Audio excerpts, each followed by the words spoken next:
Hi everyone, welcome to graphics team. বন্ধুরা, ইলাস্ট্রেটরের মাধ্যমে কীভাবে লেটার লোগো ডিজাইন করবেন, বিভিন্ন ধরনের শেপ এবং শেপ বিল্ডার টুলস ইউজ করে একটি আকর্ষণীয় লেটার লোগো ডিজাইন শিখতে অবশ্যই আপনাকে এই ভিডিওটি দেখতে হবে।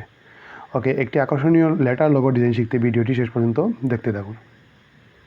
ওকে, প্রথমে আমরা ইলাস্ট্রেটর সিসি সফটওয়্যারটি ওপেন করে নিলাম। দেন এখানে আমরা প্রথমে লম্বা একটি শেপ তৈরি করব। তার জন্য আমরা রিসেন্টেবল টুলসটি ইউজ করব। ওকে, রিসেন্টেবল টুলস দিয়ে এখানে একটি আমি লম্বা শেপ তৈরি করে নিলাম।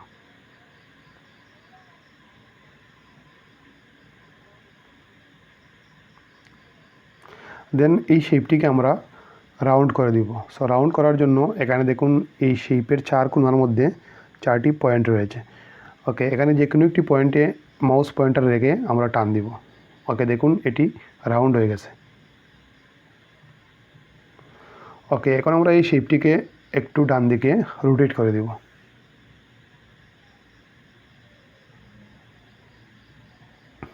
ওকে, এখন আমরা এই শেপটিকে আরও একটি কপি করব। সো তার জন্য আমরা শেপটিকে সিলেক্ট করে মাউসের রাইট বাটন চেপে ট্রান্সফর্ম এবং ট্রান্সফর্ম থেকে রিফ্লেক্ট। ওকে, এখানে 90 ডিগ্রি রেখে আমরা কপিতে ক্লিক করব। ওকে, দেখুন এখানে আরও একটি শেপ অপর দিকে কপি হয়ে গেছে। ওকে, এখন আমরা এই শেপ দুটির মাথা উপরের দিকের মাথা অ্যাডজাস্ট করে দিব এবং দ্বিতীয় শেপটিকে একটু টেনে লম্বা করে দিব।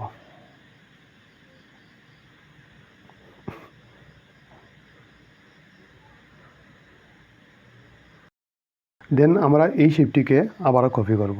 সো তার জন্য আবারও শেপটি সিলেক্ট করে ট্রান্সফর্ম এবং ট্রান্সফর্ম থেকে রিফ্লেক্টে এখানে 90 ডিগ্রি রেখে আবারও সেম কপিতে ক্লিক করব।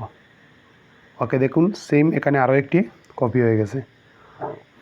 ওকে, এখন আমরা এই শেপটিকে দ্বিতীয় শেপের নিচের দিকে অ্যাডজাস্ট করে দিব। ওকে, এখানে নিচের দিকে অ্যাডজাস্ট করার পর 3 নম্বর শেপটিকে আমরা টেনে একটু লম্বা করে দিব উপরের দিক দিয়ে।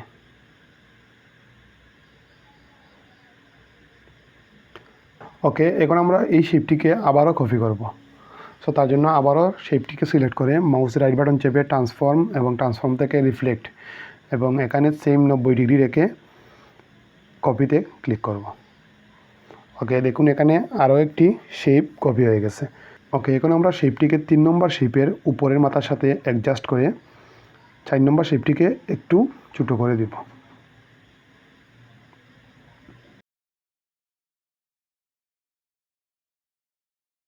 ওকে, এখন আমরা এখানে পেন টুলস দিয়ে একটি আলাদা শেপ তৈরি করব।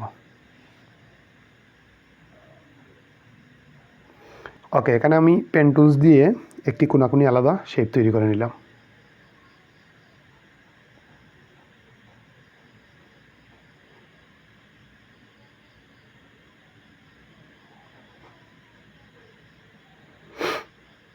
ওকে, তারপর অপর পাশের এই জায়গায় সেম আরও একটি শেপ তৈরি করে নিব।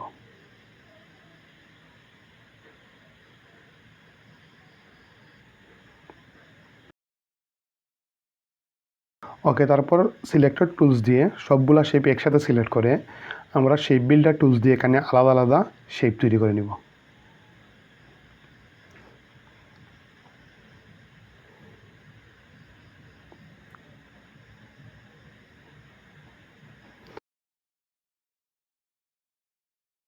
ওকে, দেখুন এখানে প্রত্যেকটা শেপ আলাদা আলাদা হয়ে গেছে। ওকে, এখন আমরা এখানে গ্রেডিয়েন্ট কালার ইউজ করব।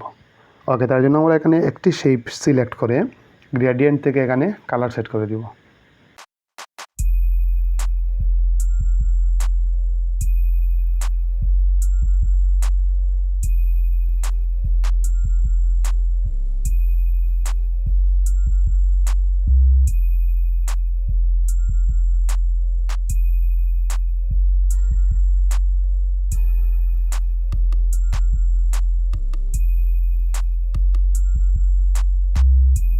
ওকে, তারপর সবগুলা শেপে এই কালার সেট করার জন্য আমরা সবগুলা শেপ একসাথে সিলেক্ট করে এখানে আই ড্রপার টুলস দিয়ে যেই শেপে আমরা অলরেডি গ্রেডিয়েন্ট কালার সেট করেছি সেই শেপে জাস্ট ক্লিক করব। ওকে, দেখুন ক্লিক করার কারণে প্রত্যেকটা শেপে গ্রেডিয়েন্ট কালারটি সেট হয়ে গেছে। ওকে, দেখুন এখানে জাস্ট ক্লিক করার কারণে প্রত্যেকটা শেপে আলাদা আলাদাভাবে গ্রেডিয়েন্ট কালারটি সেট হয়ে গেছে।